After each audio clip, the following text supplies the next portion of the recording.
Bien-aimés dans le Seigneur, chers frères et sœurs en Christ, Shalom.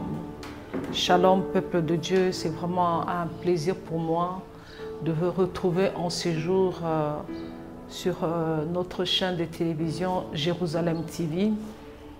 Je bénis Dieu pour cette opportunité qu'il nous a donnée de me tenir devant vous afin de partager ce que le Seigneur nous aura mis à cœur.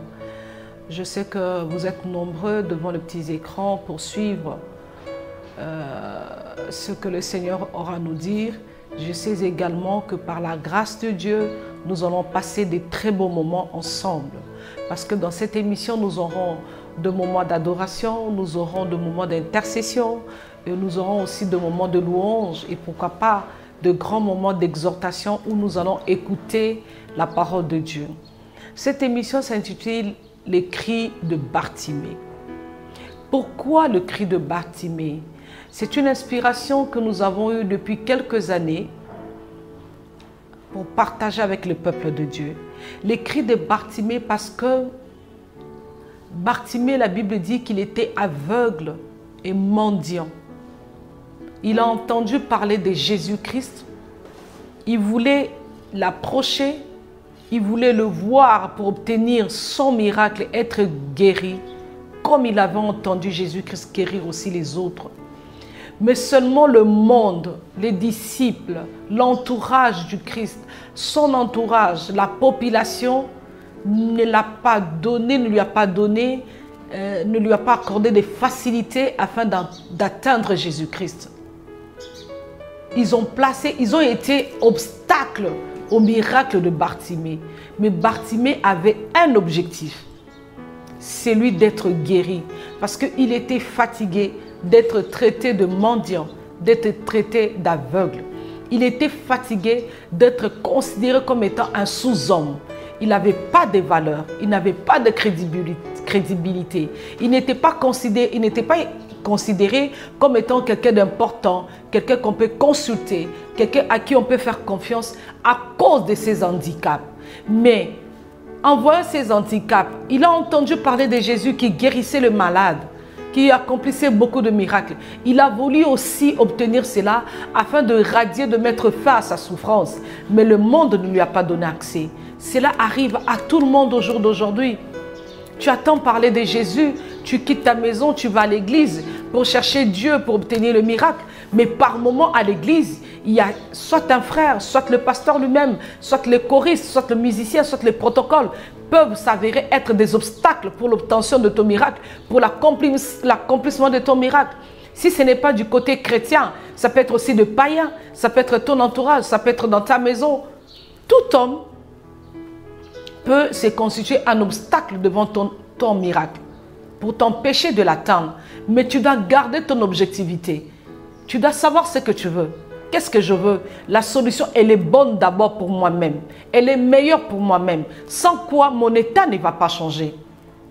Si Bartimée avait fait fi à ce que les gens disaient, comment on lui disait de ne pas crier, de s'arrêter, de ne pas vouloir voir Jésus-Christ, il allait s'arrêter. Mais qui allait souffrir plus? C'est toujours Bartimée lui-même. Donc quand tu es à la recherche d'une solution, tu dois savoir qu'elle est d'abord pour toi. Elle veut changer ton état. Elle veut changer, cette situation-là veut d'abord changer ton état, veut t'apporter une solution, un miracle. Donc, ne fais pas fi à ce que les gens disent sur toi. Ne fais pas fi à ce que les gens racontent sur toi. Personne ne prendra ce qu'il est à lui pour te donner. Nous vivons dans un monde où les gens sont égoïstes. Les funérailles sont plus importantes que la vie d'une personne. Pendant que la personne est malade, les gens peuvent cotiser, ils peuvent se battre, ils peuvent tout faire pour te donner de l'argent afin de te faire soigner, même t'évacuer, aller dans un autre pays où les soins sanitaires sont plus avancés. Mais ils ne vont pas le faire.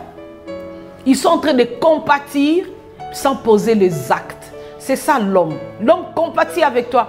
Ah non, j'ai mal, j'ai pitié de toi. Mais c'est vrai, tu es aveugle, c'est vrai, tu es mendiant. Prends ça, il te donne un petit rien pour aujourd'hui. Mais demain, lorsque tu vas revenir, il te dira non, je suis fatigué de toi. Je suis fatigué de toi. Ce n'est pas tous les jours que je dois t'aider. Donc, quand tu te mets dans l'objectif de chercher un miracle, cherche-le profondément. Cherche-les en dépit de tout. Rien n'est facile. Et ne pense pas que quelqu'un va te donner son dos sur lequel tu vas monter pour voir Jésus et obtenir ton miracle. La Bible dit, plus Bartimée criait, plus le monde lui demandait de se taire. C'est ce qui se passe aujourd'hui. Plus tu désires un miracle, plus tu es dans la prière, plus tu persévères dans les jeûnes et prières, plus les obstacles se dressent devant toi pour te décourager. Plus ta situation s'empire. Mais je suis venu parler à quelqu'un aujourd'hui, au travers de cette émission de Cris de Bartimée, de persévérer dans tes cris, de persévérer dans tes jeûnes, de persévérer dans tes prières, parce que ce que tu cherches est d'abord meilleur pour toi-même. La Bible dit, crois au Seigneur Jésus-Christ, tu seras sauvé, toi et ta famille. C'est d'abord toi. Toi qui dois servir de panneau publicitaire à ta famille. Toi qui dois dire au travers de tes miracles, au travers de l'accomplissement de tes prières, que Jésus-Christ est Seigneur. Le monde a besoin de voir de signes en toi. Si le monde ne voit pas de signes en toi, il ne va pas croire. Ils ont tous dit, Jésus-Christ n'est pas Seigneur s'il est Dieu qui descend de la croix. Les pharisiens, les scribes étaient là en train de vouloir un défi, de défier Jésus-Christ. Si réellement tu es le Fils de Dieu, descends de cette croix. Si réellement tu es le Fils de Dieu, opère le miracle là où tu es sur la croix. Mais est-ce que l'objectif de Jésus était de descendre sur la croix et de prouver aux scribes et aux pharisiens qu'il en est capable? Non. Son objectif, il devait passer par la croix, mourir et ressusciter pour que l'humanité soit sauvée. Mais en attendant, la Bible dit, lorsque Jésus a expiré, le ciel s'est assombri. L'atmosphère a changé. Les gens ont compris que celui qui est à la croix, au milieu, est différent de deux autres brigands. Le monde a compris que le miracle que le Seigneur accomplissait était réellement vrai et qu'il était le Fils de Dieu. Il y en a qui ont dit, certes, il était réellement le Fils de Dieu. Mais pourquoi ils ont dit ça? Parce que même dans la détresse, même dans le moment où le monde ne pouvait pas attendre qu'il y ait de signes, Jésus a donné des signes jusqu'à la dernière minute pour démontrer qu'il est Dieu. Le monde va continuer à douter de toi. Le monde va continuer à parler de toi. Mais est-ce que tu es obligé de répondre chaque fois à ceux qui veulent que tu relèves le défi? Est-ce que tu trouves qu'il est important en ce moment de répondre alors que ce n'est pas ça ton objectif? Ne t'écarte pas de ton objectif. Quel est ton objectif? Garder ton mariage? Obtenir une élévation? Avoir un enfant? Peu importe l'objectif que tu veux atteindre, mais sache, entre l'objectif, il y aura toujours des accessoires qui viendront pour te perturber, qui viendront pour contredire ta foi, qui viendront pour te bouger. Mais tu dois rester ferme. Un enfant de Dieu reste ferme. Un enfant de Dieu garde l'objectif comme Bartimée. Il a gardé son objectif. Il savait que ce même monde, ces mêmes personnes qui m'empêchent de crier, ce sont les mêmes personnes qui se moquent de moi. Personne n'a amené Bartimée chez le médecin, chez un spécialiste pour l'aider à recouvrer la vue. Personne. Personne n'a pris son argent à diviser par deux et donné à Bartimée pour qu'il quitte l'étape de la mendicité et qu'il devienne aussi, entre guillemets, homme. Ce n'est pas parce qu'on ne voit pas. Ce n'est pas parce qu'on est mendiant. Ce n'est pas parce qu'on est handicapé, qu'on est stérile, qu'on est célibataire, qu'on est pauvre, qu'on n'est pas un homme, qu'on ne mérite pas la crédibilité, qu'on ne mérite pas le respect. Non. Tu as droit au respect. Tu as droit à l'amour. Tu as droit à l'élévation. Tu as droit à des bonnes choses. C'est un handicap que Jésus-Christ de Nazareth peut enlever aujourd'hui ou demain. Voilà le but de cette émission. C'est de vous pousser à persévérer devant vos objectifs. À ne pas regarder à gauche, à droite. Il y a un passage dans la Bible qui dit « Ne promenez pas des regards inquiets ». Parce que lorsque tu regardes à gauche, à droite, tu risques de perdre ton objectif. Lorsque tu t'inquiètes de ce que les gens disent de toi, de ce que les gens pensent de toi, tu risques de t'affaiblir. Même Jésus qui était Dieu, qui est Dieu, qui a marché sur cette terre des hommes. Les gens ont vu le miracle.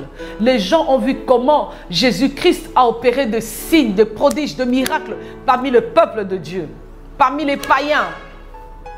Mais le monde a continué à douter. Le monde a continué à dire du mal de lui. Et toi, et si cela a été fait à Jésus, mais toi, qui n'est qu'un homme, qui n'est qu'une femme, créée à la ressemblance de Dieu, à son image, tu passeras par le même chemin. Garde ton objectivité. Sois comme Bartimée. Qu'aucune personne, qu'aucune chose ne puisse t'empêcher à crier devant Jésus-Christ. Lorsqu'on est devant la personne qui va te donner la solution, crie. Attire son regard. Zaché, pour attirer les regards de Jésus, il est monté sur l'arbre parce que sa taille constituait un handicap. Il a dit, mais il faut que je prenne de la hauteur pour que Jésus puisse me voir. Dans quelle position te trouves-tu? Si tu veux voir Jésus, tu dois savoir aussi changer les positions afin que tu puisses croiser Jésus sur ton chemin, que tu sois sur la trajectoire de Jésus. Zaché est monté sur l'arbre de sycomore. Il a commencé à crier. Il a bien calculé que Jésus passera par ce chemin-là. Et lorsqu'il a appelé le Christ, Christ lui a répondu. Christ a même laissé les gens qui étaient tout autour de lui pour répondre à Zaché. Si ta manière de prier, c'est ta persévérance, c'est ton adoration, tes attitudes, ta façon d'être dans le domaine spirituel, dans l'évangile, dans la prière, dans l'église ou chez toi à la maison lorsque tu es enfermé pour prier, qui va déterminer ton miracle. Cela ne dépend pas de ce que les gens disent. Si le Seigneur veut te bénir, il te bénira. La Bible dit, il fait grâce à qui il veut. Peu importe, il a fait grâce à Saoul, pourquoi pas à toi? Il a fait de Saoul un grand prédicateur. Et lorsque les gens le voyaient, ils disaient, mais n'est-ce pas Saoul l'assassin qui tuait les chrétiens hier? Oui, il tuait les chrétiens hier, mais sur la route de Damas, il a croisé Jésus et tout a changé. Lorsqu'on croise Jésus, tout change dans nos vies. On n'a pas besoin de le croiser 2 fois, 3 fois, 4 fois, comme les chrétiens le font aujourd'hui. Ils reçoivent aujourd'hui Jésus-Christ comme Seigneur et Sauveur. 2 semaines après, il le reçoit encore. 3 semaines après, il renouvelle son engagement. David a été roi qu'une seule fois. Lorsque le prophète est allé dans la maison de David, chez ses parents, il a oint David une seule fois. Et cette onction-là a suffi pour que la vie de David change. Et depuis ce jour-là, il n'était plus le quelconque David de la maison comme on le présentait. Il en reste un petit qui est derrière la maison en train de paître les brebis. Il était vu de cette manière-là. Mais devant Dieu, il y avait une alliance qui est née, un engagement, un contrat. C'est lui que Dieu sera le Dieu de David et David a une destinée. La destinée de David a commencé ces jours-là. Le jour où on a tiré Moïse de Zo, c'est ce jour-là que la destinée de Moïse a commencé. On a récupéré Moïse des eaux, on n'a pas récupéré d'autres bébés. La destinée était plus forte que les sages femmes, que les Égyptiens n'ont pas pu empêcher la naissance de Moïse. Aucune chose, même pas les sorciers de ta famille, s'ils n'ont pas empêché ta naissance, ils n'empêcheront jamais ta montée. Ils n'empêcheront jamais ton élévation. La meilleure des choses qu'ils pouvaient faire, c'est d'empêcher ta naissance. Aussi longtemps que tu es en vie, aussi longtemps que l'Éternel Dieu des armées t'a donné les souffles de vie, je suis venu te dire qu'en ce moment, le miracle, la bénédiction, l'élévation est possible.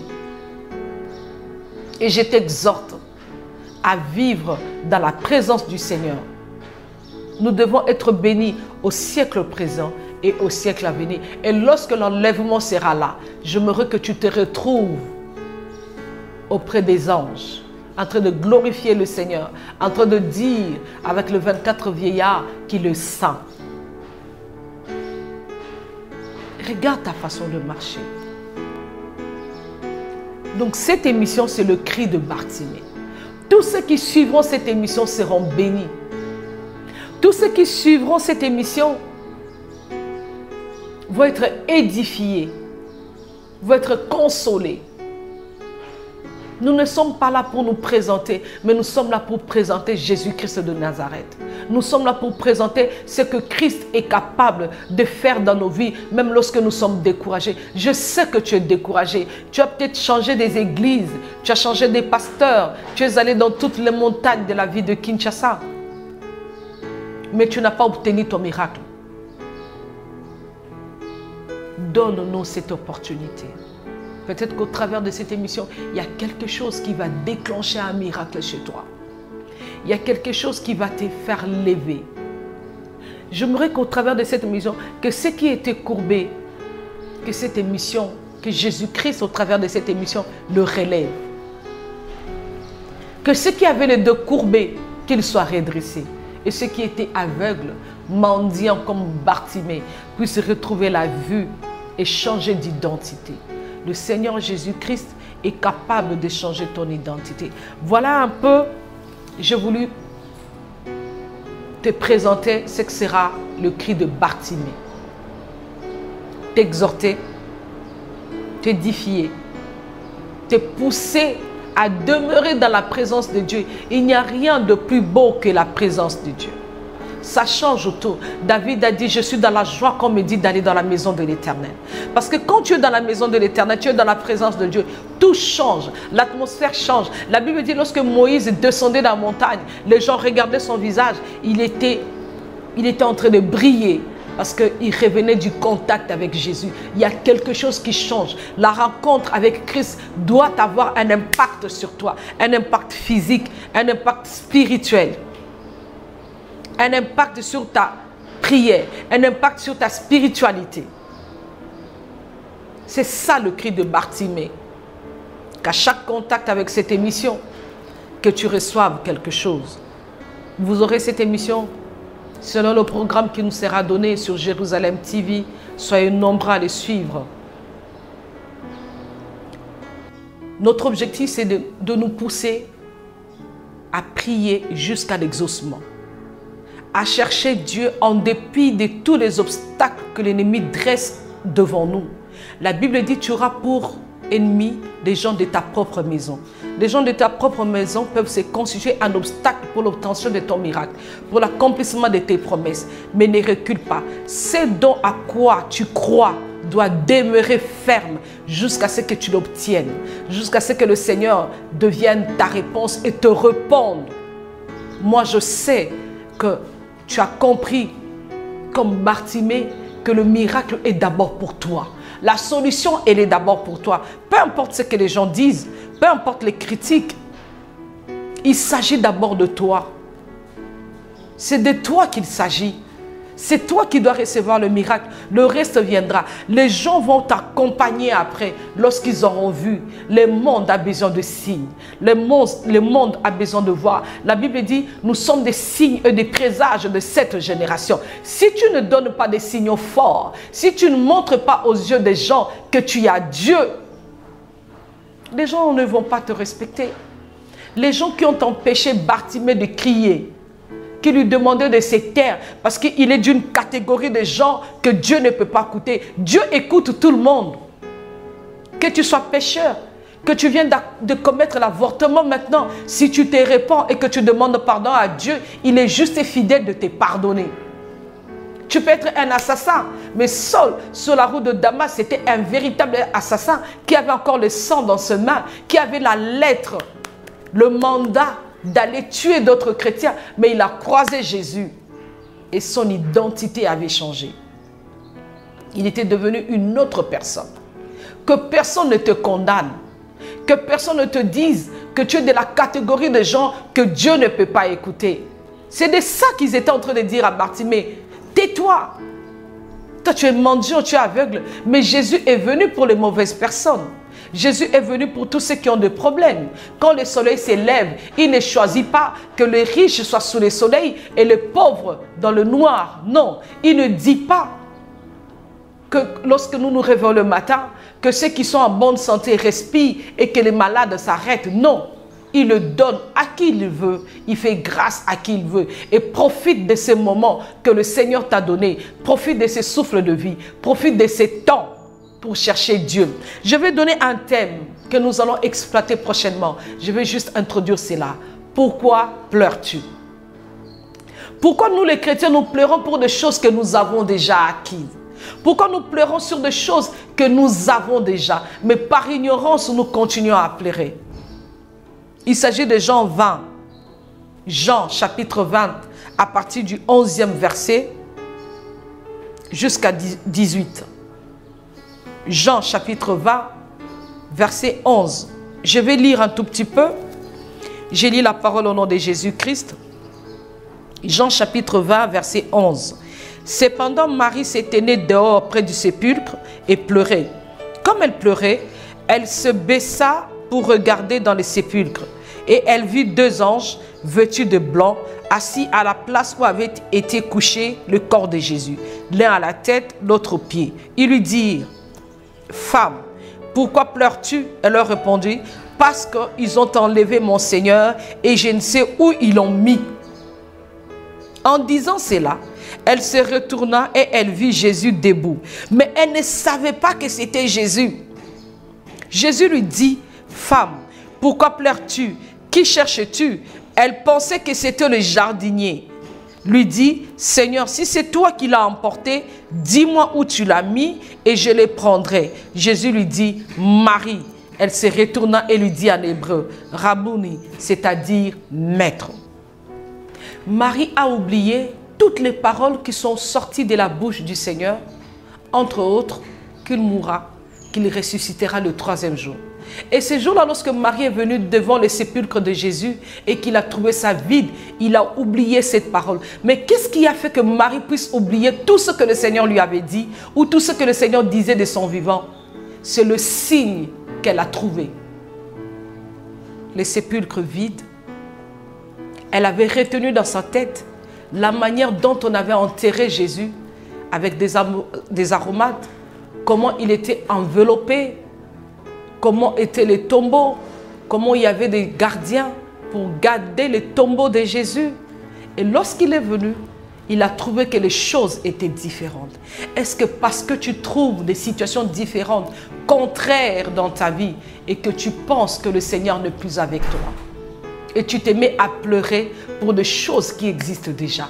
Marie pleurait Jésus mort, alors que Jésus était vivant. Elle pleurait l'existence d'une personne, une personne qui existe, mais Marie pleure un mort vivant. Il y a des femmes, il y a des hommes qui pleurent leur bénédiction alors qu'elles en ont.